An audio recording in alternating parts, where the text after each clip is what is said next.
Okay, we're up to part 2, chapter 3, paragraph 7. Here he introduces a principle which, I don't know if we were dealing realistically with the world, it should have come up right at the beginning. People don't live isolated. People live together with other people. What happens to one person affects other people's lives. So you say, for this reason the person should suffer, and this person, the person should be successful, and have these challenges, and so forth and so on. But what about for the other people who are associated with it?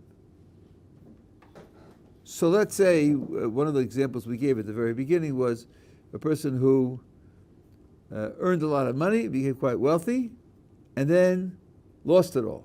He's got to deal now with poverty. That's fine. That's his challenge, to deal with losing his money and being poor. But what about his children who are going to be poor? How does it fit into their challenge or their tests? And what about the people for whom he's an example? Or people he owes money to? He loses all his money, he can't pay his debts. This is like the people who say, the one right that I have and that no one can take away from me is the right to kill myself.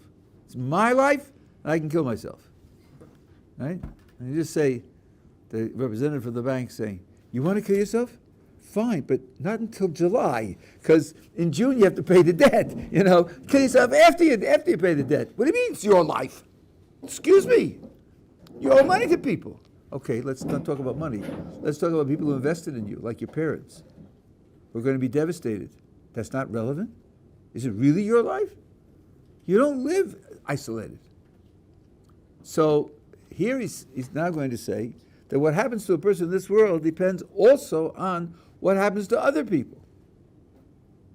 But then the judgment gets blurred.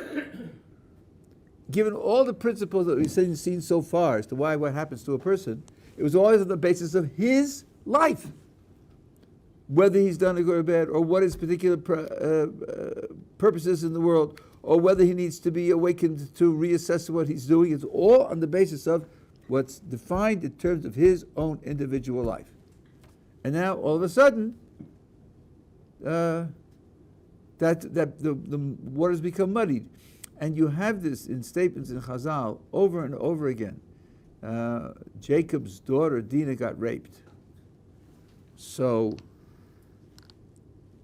on the one hand, the Torah tells the story, she went out to fraternize with the daughters of the Goyim in the area, and the prince of the region saw her and he raped her. And the implication is that, according to some anyway, implication is that she was loose, she was not self-protective, she was adventurous, and she got what she deserved. But there's a statement in Chazal that she was raped because years before, when Jacob confronted his brother Esau, and Jacob said to Esau over and over again, I come to make peace, I recognize your superiority, I only hope to find favor in your eyes, please accept my gifts. And Jacob was afraid that Esau will say, oh, nice to see you, bro. It's wonderful that we're going to have a new life, we're going to be friends and allies, let's seal it with a marriage. Let me marry your daughter, which, by the way, according to even Torah law, a man can marry his niece. So Jacob was afraid that Esau would say that. So when he went to greet Esau with his whole family, he put Dinah in a box. He hid her so that Esau wouldn't see her. So Chazal say, you know why Dinah was raped? Because Jacob put her in a box. The reader says, what? What? Dinah was raped because Jacob put her in a box? What's that? How does that work? And the answer is it works like this. Dinah was irresponsible, and she went looking for trouble, and she got into trouble. But her father's merit should have saved her anyway. Why should he have to go through the tragedy that his daughter was raped? And if he had been blameless, that would have been enough to stop it. And her being irresponsible would have cost us some other way. But no, he lost his merit in that regard because he didn't treat his brother with the appropriate kindness, and therefore his merit wasn't available to save her. What you see is that what happens to her depends upon what her father did, not just what she does. And the same is true with the children that come out of a person, that certain things will happen to him because of the children that he has to have. Rachel married Jacob after she was married to Leah, her sister. According to Torah law, you can't marry two sisters. The Ramban says that they only volunteered to keep Torah law inside the land of Israel, not outside the land of Israel. So they were married outside the land. When they came back, Rachel died. When did she die? She died at the first available moment. She died in childbirth. She had to give birth to that new son. Had she not been pregnant, she could have died earlier when they came back to the land of Israel. But no, this is because she has to give birth to that son. So what happens to an individual depends not only on that individual himself or herself, but also the other people that they're related to, the parents that they're related to, the children they're giving birth to, the other people in the community. All of this has to be taken into account. As once you think of it, of course it has to be taken into account, because all those factors are involved. So the Ramchal says, this is part 2, chapter 3, paragraph 7. Every element that's related, directly or indirectly, has to be taken into account. Now, he says, this only applies to the judgment as to what should happen in this world. Because it has effects in this world, those effects have to be taken into account. But in the world to come, where the final judgment is made and the final disposition is made of a person's life, there only his own record counts. Only his own record counts. Those other features aren't taken into account. Now here, you have to be just a little subtle, just a little nuanced. Yes, just the fact that he relates to or is involved with other people won't be taken into account. But what happens if his actions have affected other people? That's his record. One thing that's part of a person's record is what he does with, to, for other people. So that will be taken into account, because it's not just the fact that he's related to them, it's the fact of what his actions actually produced. And this is one of the explanations why our literature talks about a person being judged after he dies, and there being another judgment at the end of our period of history with resurrection. There's another judgment. Why is there another judgment? Because when you judge a person on what has happened up until now. He's been alive until now, and now he died, so he lived his life. So all the actions that he performed up until now.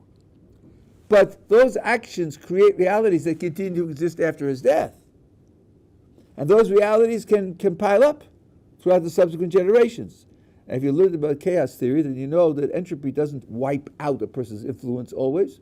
Sometimes the influence can be doubled and tripled and magnified by the connections in nonlinear situations. So there has to be another effect, another judgment at the end of our period of history. And that's what we mean when we say that children can create merit for their parents after they die. Because the parents raised the children, trained the children, influenced them to develop certain character traits. And when the children continue to live their lives, they're living to a great extent on the character traits that their parents developed in them. And if they were good character traits, the good things that they do are partially an effect of what the parents invested in them. So that being the case, it counts to the parents' merit. So this is not just there being a relationship, this is a direct effect of the person's actions. That will be taken into account in the judgment of the person's condition in the world to come. But the mere fact of being related, that will affect the person's conditions in this world, but won't count in terms of the effect in the world to come. Okay, we're clear? So this introduces another very complicated factor.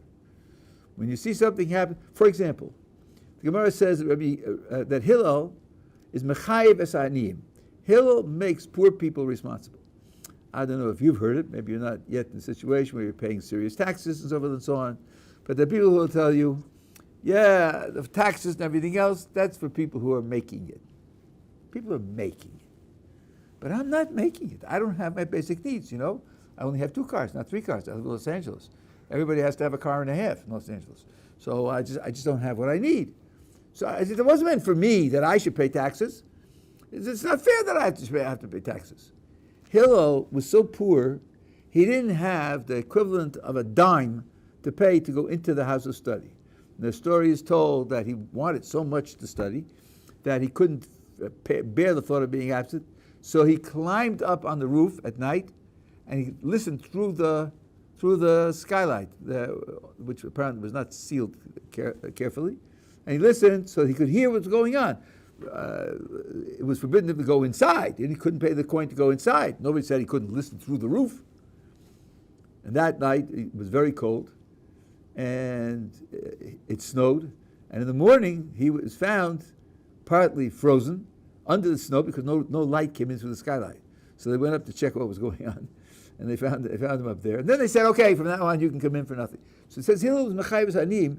If Hillel didn't steal, if Hillel didn't cheat on his taxes, if Hillel didn't paid all his bills, being that poor, then other people who are poor have no excuse. So part of the reason he was poor was to set an example for other people. It wasn't because he failed in something, was being punished for something, had to expiate a guilt for something. No. He was chosen to set an example for other people. This is only because he lived with other people. People are going to look at him, they're going to take an example from him. So this is the kind of thing where it's the relationships that are involved. Okay, that's paragraph 7.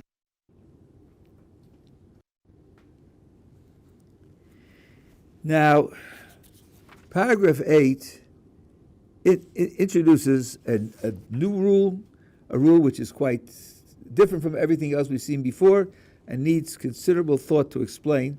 Ramchal states it in some detail, but I think it needs an explanation. I'm going to offer you my explanation of why it works the way it does. He says that the goal is that as many people as possible should achieve perfection and should thereby be able to enter the world to come and to be part of the perfected community and enjoy the reward of the world to come. What about a person whose record is so black that if considered on his own, he has no place there?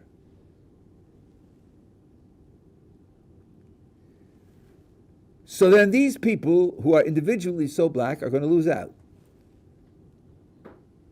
What about the idea that someone who is going to be there could create the condition that will bring in that black person, that person who's so guilty? Because this successful person is so great, he has so much merit, he can use some of his merit to enable someone else who on his own won't make it to be able to make it. He's included just because of his association with someone who is a leading member of the perfected community and who wants to bring him in. Now, of course, if he gets in only through the merit of someone else, so then, because not getting there on the basis of his own actions wouldn't qualify him, so his position in the world to come is going to be a very low position. We said already that positions aren't equal, it depends on what you earn. Here he didn't, well, I can't say he didn't earn anything, because I'm going to try to explain where there is something on his side. But it isn't enough in the positive side of his life to qualify that he should be there at all. He gets there only because someone else is pulling him in. So he's going to be on a very low level in that world. Now, on the other hand, he says, look at the person who's pulling him in. Think what this person is doing. Those who have been with me for the last 4 or 5 weeks when we're doing this, what exactly is he doing? This person is such a failure, he's not going to make it. He's not going to make it. This successful person pulls him in. Does this resemble to you the activity that takes place somewhere else? An activity of pulling a person in and enabling him to get to the world to come, which otherwise he wouldn't be able to get to the world to come? Where do you find such a quality of activity? Rabbi.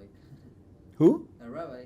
A rabbi, okay. That's this activity identical. Isn't this what the Creator is doing? Isn't the Creator creating people so that they should be able to get into the world to come? Isn't that the purpose of all creation? This person is acting out the Creator's role in the world. That's a gigantic thing.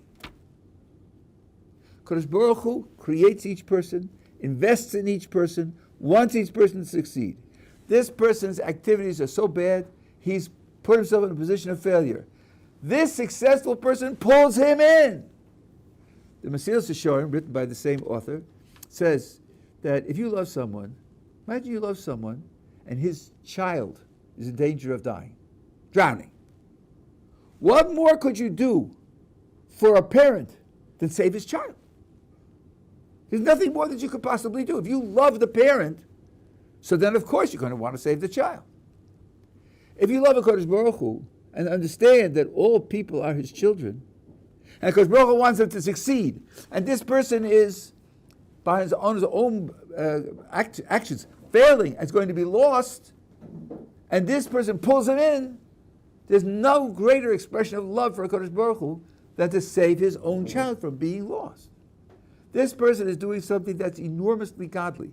And because such a thing is such a godly gesture, the as he puts it always, the highest wisdom made it possible for a person to do that.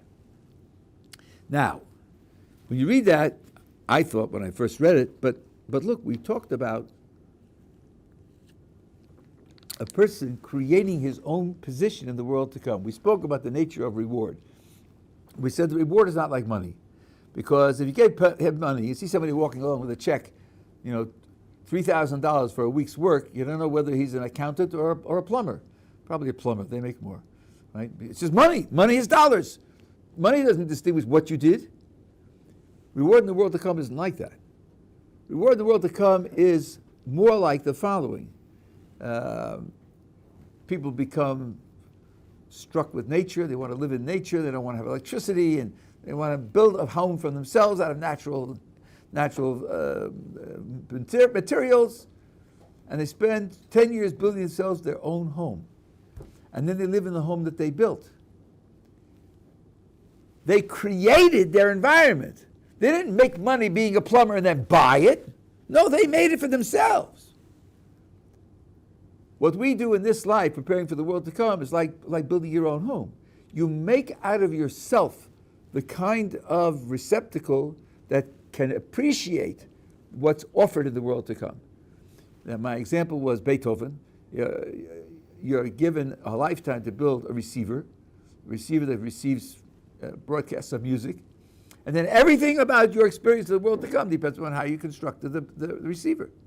If you put in magnificent woofers and tweeters, then the bass notes and the treble notes are going to be absolutely clear and devastating, triple bass, and the ground will shake. But if you're lazy and irresponsible putting in the tuner, then the signal will drift from time to time. There'll be static in the signal.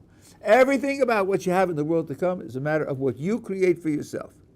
Now we're being told what this guy creates for himself wouldn't get him in it at all. He would have an entrance ticket. But he gets in because someone else in the world to come, who's very, very successful, pulls him in.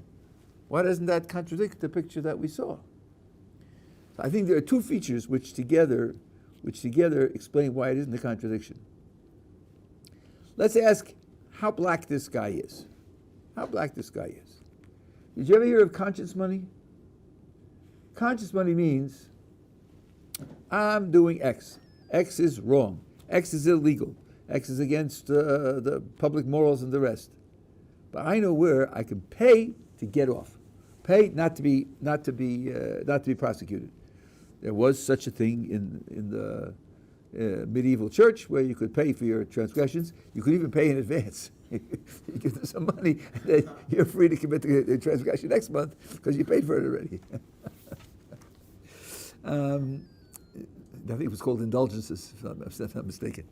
So now, let's imagine a Jew whose observance of Jewish law is very sloppy, and he doesn't try to achieve Jewish ideals, Jewish priorities, but he gives money to a tzaddik, to a pious person. He gives him money. So the natural thought is, that's just conscience money. His conscience bothers him. He knows he's doing wrong. He figures, I'll give some money to the tzaddik, and that way I'll like people who defraud the bank of $14 million, and they give $1 million to charity. Okay, I give it to charity. Well, I'm not such a bad guy. And you think, you're a thief. What are you talking about? You're not this bad guy. You only walked home for 13 million, not 14 million? Gave $1 million to charity? That doesn't excuse what you do. Okay. So your natural thought is, he's paying money to the tzaddik, that's conscious money, doesn't excuse what he did, doesn't give him any merit whatsoever, it's trivial. But it isn't. It isn't. Because there's a verse that says, Tsofa Rasha l'tzadik u'mavakesh hamito. The Rasha, the wicked person, observes the tzaddik, the pious person, and wants to kill him. The wicked person wants to kill the tzaddik. There's not enough room in the world for both of us. Whether you tell me that's because the tzaddik functions as an expression of his conscience, he sees how this person is living and saying that what I'm doing is wrong, or he gets in his way, whatever it is, the real wicked person, the person who's lost, the person who's totally black, that person wants to kill the tzaddik. This guy's paying him money, that means he doesn't want to kill him. It's not conscious money in the pejorative sense of it's worthless, it just shows you're corrupt, it shows you're a hypocrite, and so on and so on, and carries no merit whatsoever. No. Not according to ours. Maybe according to other religious systems or other moral systems it would, but not according to ours. Because the thoroughly wicked person would never give a dime to a righteous person. He wants to kill him. He wants to be out of the world. So the very fact that this person gives money to him means that he's not thoroughly wicked. He's not completely lost. Something in him appreciates that there being a tzaddik in the world is something that's worthwhile. Sometimes you hear, in this country, secular politicians who say, we have to support the Torah community because if we don't, then this won't be a Jewish state. It'll be a post-Jewish state, like the post-Christian world, the post-modern world. Once upon a time, there was a Jewish state, and then we just are their biological descendants, but we're playing football on Shabbos. Even though he himself doesn't keep mitzvot, but he said it's important. We have to. This has to be a Jewish state. And it's a Jewish state in large part because there are some people whose lives are dedicated to Judaism. Without that, we're losing that character, and we shouldn't lose that character. That person isn't the wicked person that's described in our literature. The wicked person described in our literature would say, wipe it out. Wipe it out, let it go. We're better off without it. Someone asked Ben Gurion, this is what the story anyway, when he made a deal with religious parties to set up the state and to give an exemption from the army to those who were studying in yeshiva, someone said to him, how did you make that agreement? You gave away a whole population. He said, no, I didn't. In 20 years, there won't be any yeshivas. Socialism is taking over the world. It's dead. It's gone. Sorry, didn't work out that way. For 400 yeshiva students there were at his time, and now there are, 500,000. I don't know. The number is gigantic. It was 250,000, 100,000, whatever it is. It's gigantic. It didn't work out that way. But from his point of view, being a true believer in socialism, the better world's better off without them. Who needs them? Who needs them? Who wants them? That's the extremity to which this person hasn't gone. This person is giving money to the tzaddik, and that's his connection. That's why the tzaddik is interested in him. If that's the connection, we understand now that's already a redeeming factor on his part. That's one half of the equation. The other half of the equation is what the Ramchal just said. When he gets into the world to come, he gets in a very low level. Now, he doesn't describe what's low about the level, but in order to justify the description I gave you before, I could say it this way, that the goodness in the world to come that he's going to have access to will be coming through the tzaddik. It won't be a direct interaction with the Creator. The Creator floods the environment, whatever kind of environment that is, a spiritual environment. He floods the environment with a certain goodness. This person picks it up secondhand. It's a little bit like the way Maimonides describes the revelation at Sinai, and he describes it this way, that HaKadosh Baruch Hu, God was speaking to Moses, and the rest of the Jewish people overheard God speaking. Yes, for the aficionados, and they didn't hear the words either. That's another story we'll go into another time. But they overheard the conversation. So the HaKadosh Baruch Hu's words weren't addressed to them, they were addressed to Moses. And they could overhear it. So now, when I said that a person creates his own receptacle to receive what's available in the world to come, and these people are such failures that they didn't create it, that's true. They didn't. They didn't create a receiver, a receptacle that could absorb the influence of the world to come straight, or as they say, drinking whiskey, neat, pure.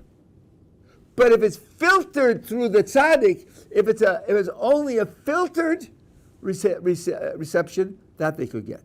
So when this person pulls this failure in, he makes it possible for him to exist, but in the only way that he can exist. He exists in a secondary fashion of getting the pass-through of what the tzaddik got for himself, getting the pass-through that will be available to him as well. That, I think, makes the picture here that the Ramchal is saying a consistent picture. And it explains this particular category of the extremity to which HaKadosh Baruch Hu goes to try to make everyone possible to exist in the world to come. And it explains something which Ramchal doesn't really explain, which is, who are these people? How are they related to the tzaddik? What makes it possible for them to be different from other people? Why doesn't everybody get this availability? Now, all that I said, so I can't testify that it's true, but anyway, it makes sense out of the text. Yeah.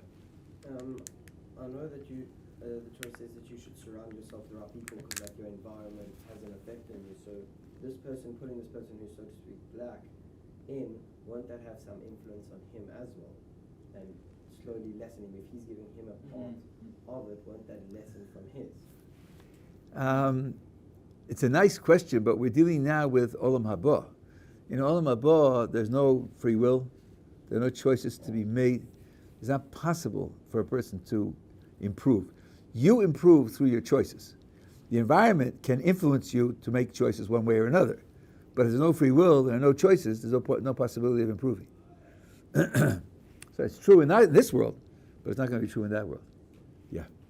I'm just lacking a little bit of understanding of how he's pulling him. Is it that not so much he's pulling him in, but because he respects this tzaddik that he's getting now the Olam Haba through him? No, I did say the dynamic is that the tzaddik has a great deal of merit, and he's dedicating some of his merit to go to pulling this person in.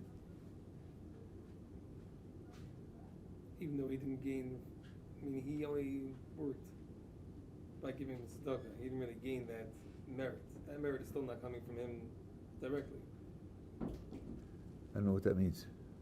Meaning, Ramchal says that it has to be always built. You have to be able to build your. So again, he built by his. I'm saying, by his relationship with the tzaddik. Let's say he gives money to a tzaddik, right? That's something that's positive. What has he built in doing that? What he's built in doing that is the ability to receive from the tzaddik. Now, in the world to come, that's not what the world to come is for. But he has to. There's a story about the Holocaust. The Kloisenberger Rebbe who went through the Holocaust and then saved people during the Holocaust, and afterwards, and he built a whole community, Tzanz, the whole city of Tveria, under the influence of the Tzanz of Rebbe's creativity. So he was friends with a Jew who had given up everything and became an atheist and everything else, but they were friendly and they used to discuss and talk to one another and so forth and so on. And then, as happened so often, the Nazis created a cruel test, They dug a trench, a wide trench, and they said, you have to jump over the trench. If you don't jump, you fall into the middle, then we shoot you. And they stand there with machine guns, ready to shoot the ones who didn't make it. So the other fellow says to the academic Rabbi, we're never going to make it. We're starving. We're emaciated. We're never going to get over that trench. We might just as well give up here. So the academic Rabbi said, I don't give up. I agree with you. It looks impossible, but I don't do that. I go. So when they have to run, academic Rabbi runs, and he makes it across.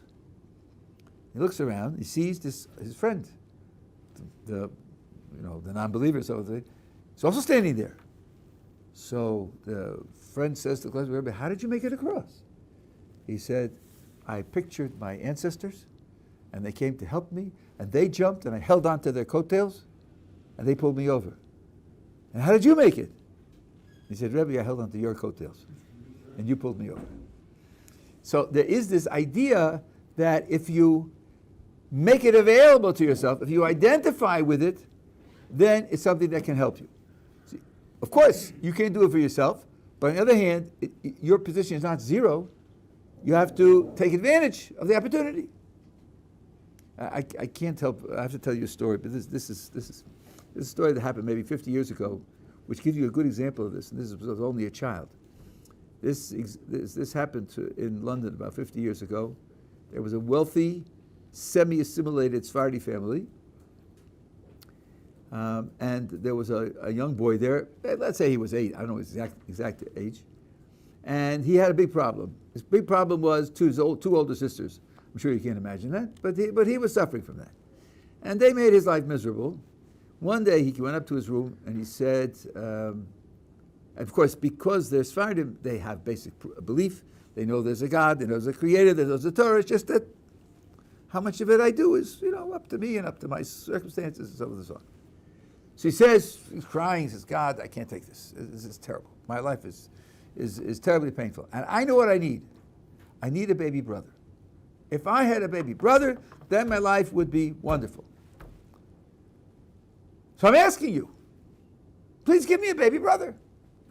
And I know we're not living up to what you want. I know there are a lot of rules that we're ignoring. I promise you, if you give me a baby brother, then I will find out what the rules are and I will try to live up to them. Then he paused and then he said, but look, anyone could have a baby brother by accident. So I'll know that it's coming from you. I want it to be born on my birthday. Okay? And then, that's the way it works out. Then that's my promise. So sometime later, he had a baby brother born about a week off his birthday.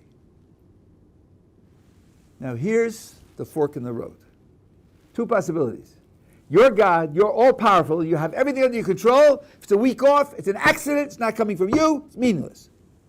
Or, good enough, close enough, it's a brother, not a sister, and it's a week off my birthday, I got it, I accept it, and I agree with it, and I'll keep my promise.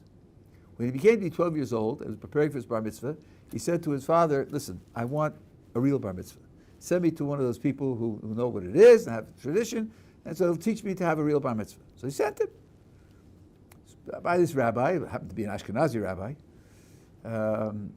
for a few weeks. And then the rabbi says to him, I don't know why you're coming to me. Well, it's nice that I can train you and I'm being paid for it, but still, I don't know why you're coming to me. I'm not part of your circle, I'm not part of your religious circle. Why is it that you're coming to me? So the boy tells him the whole story. Next week, the boy comes back, and the rabbi says to him, I have a surprise for you. You say that your brother was born a week off your birthday because you looked at the English calendar. You look at the Hebrew calendar, he was born exactly on your birthday. If he hadn't taken that fork of the road years before, he never would have found out that his brother was born on his birthday. Because Baruch Hu wants a little response from you also. He wants you to take a step. I'm going to crush you with the evidence. This way that he took it, he found. Now, would you be surprised to find out that fellow is a frum person today? His brother was born exactly on his birthday? What's the probability of that? After having asked for it in precisely those terms. So here's the idea that Because Baruch Hu gives you an opportunity, and if you take it, then you can get something far greater than what you thought was available. But you have to make a move from your side as well. That's what I'm trying to fill in here. That when this great tzaddik in the world to come pulls somebody in, the person has to have had the connection with him, some voluntary connection with him, even the trivial connection of paying money, not doing anything else, because that's not zero. And then what he gets is only the ability that person to whom he paid money should be the filter through which the influence of the world to come should be available to him, not direct like everybody else who made it on his own, but only through that filter. That he can do. We do have the concept of certain people getting to the world to come like garments on other people, not on their own, just like garments on other people. There is such a concept, so I'm borrowing that concept here. That's the way I would explain it here. And I told you this is my speculation. You read, if you know other people, you can ask them and get a more interesting explanation, more better explanation. By all means, do so and send it to me, so I'll have it available.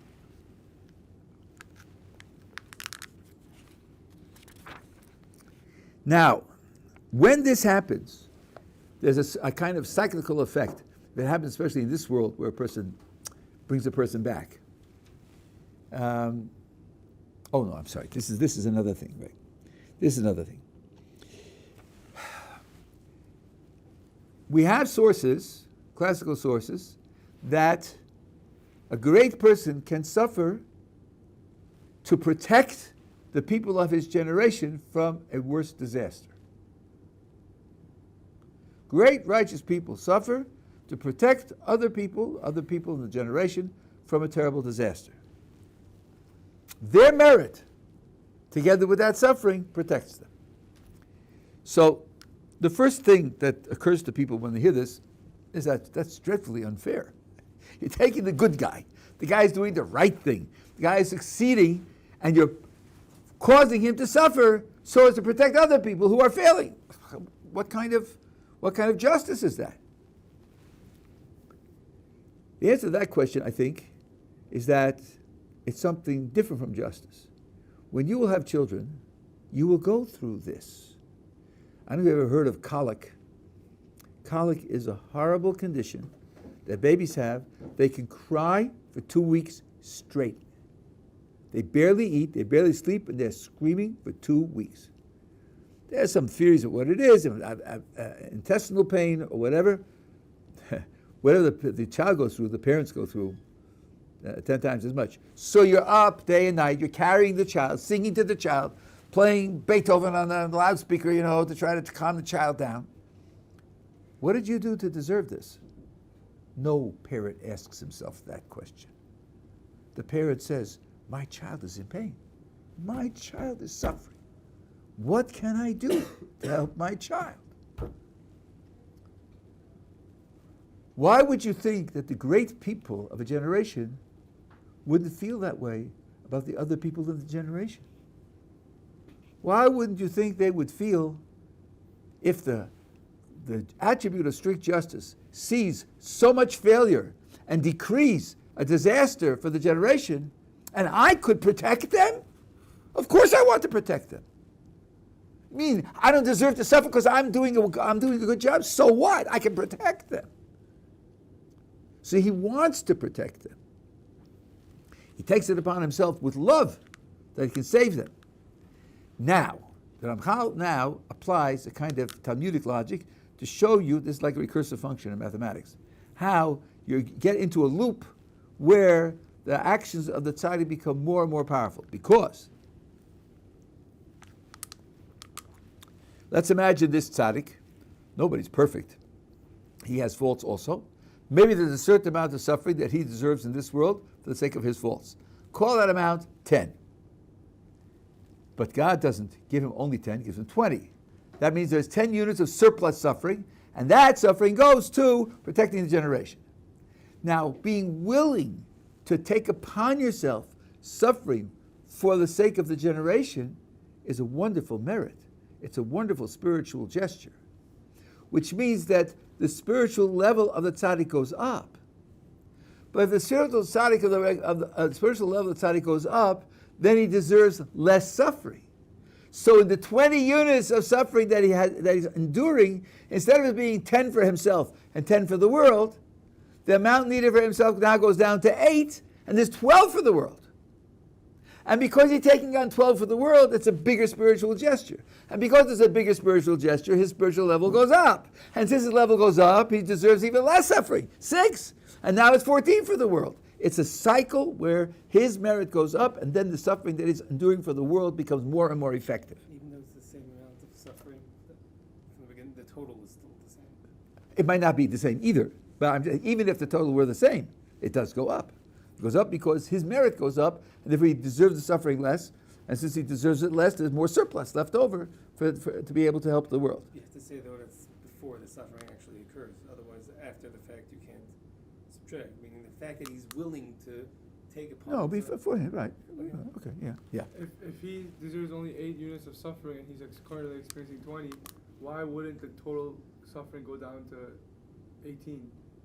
And instead- Because it could. like 8 and 10 from the world. It could. But the question is this, what is he prepared to do for the world? How much is he prepared to do for the world? So if he's only prepared to do 10 for the world, and he deserves 10 for himself, it'll be 20. If he's only prepared to do 10 for the world, and his doing 10 for the world increases his spiritual stature, so that he only deserves 8 for himself, then it will go down to 18, just as you said. But suppose he says, listen, right now I'm enduring 20. I can endure 20. I don't need a reduction. And if I now only need 8 for myself, I'm willing to dedicate the extra 2 also to the world, so that sum total will stay the same. But then the amount that he's dedicating to the world is bigger. He could have avoided that by saying, I don't want to give any more to the world, right? And then his quality goes up, and then it can become 16.4. It can go down. So the Ramchal notes that revolving door and explains that way he can protect the generation. Now, the idea of protecting the generation is based also on a principle of the unity of the generation. And this you have in classical literature. For example, the Sanhedrin is called Einei Ha'eda, the eyes of the congregation. There's actually a verse that says that. The king is called the heart of the nation. That means that the nation functions as a single individual, a collective individual, in addition to people having individual lives. But they have a collective life also. And different people in the community play different roles. This is based on Midrashim already. They play different roles in the life of the community as a whole. Now when a particular subset of the people which occupy that role, if they get hit, so then the community as a whole suffers the loss of that functioning element. So it's not only that they are suffering, but it's a way of affecting the life of the community as a whole, which then means that the attribute of justice does get some direct satisfaction that they committed these transgressions, they failed in these dramatic ways, and they should have consequences for it, and the consequences are actually there. I'll give you just one example of this, then I'll have to quit for today. About 2,500 years ago, the Maid of the Great Assembly pleaded with God. The temptation of idol worship is so great, so powerful, so ubiquitous, so found everywhere, and the Jewish people failed. Many did, not all, of course, not even a majority, but many did. In the First Temple period, they were involved in idol worship of various kinds. We can't take it. And since we can't take it, we're asking you to remove the temptation for idol worship from the Jewish people. And they were answered positively. And by the way, as far as our records are concerned, the idol worship didn't take place in the Second Temple, even though we were surrounded by idol worshippers, but that was not the problem. Our failures did not include idol worship. Now, other sources tell us that at the same time, prophecy disappeared. Prophecy disappeared, and idol worship disappeared at the same time. Why? Because the explanation is given that the world is set up with corresponding options for the sake of free will. In order to achieve anything, there should be a corresponding option so that if you choose the positive side and you achieve it, you've also done that by rejecting the negative side, which was there as another option and which was also attractive, and you made the choice between them. Prophecy and idol worship have a certain very deep common element, and that common element is self-transcendence, dedicating yourself to something bigger than you are. In the last 300 years, it's nationalism. People dedicate themselves to the nation, willing to die for the nation, something bigger than you are.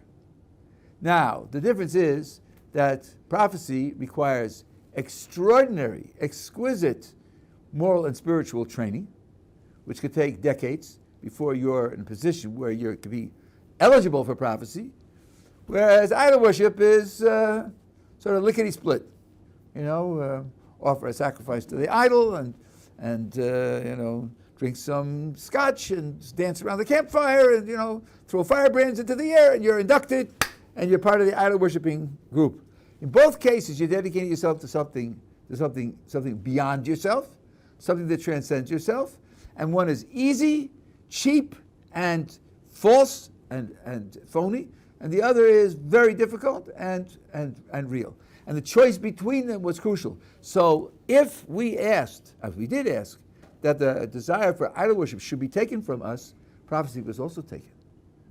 Because you can't get prophecy free. You don't get it as a free gift. You get it only as through a struggle between the alternatives. So the life of the collective people is affected. If it's affected by protecting them against the disaster of idol worship, it also is affected by denying them that supreme spiritual success called prophecy.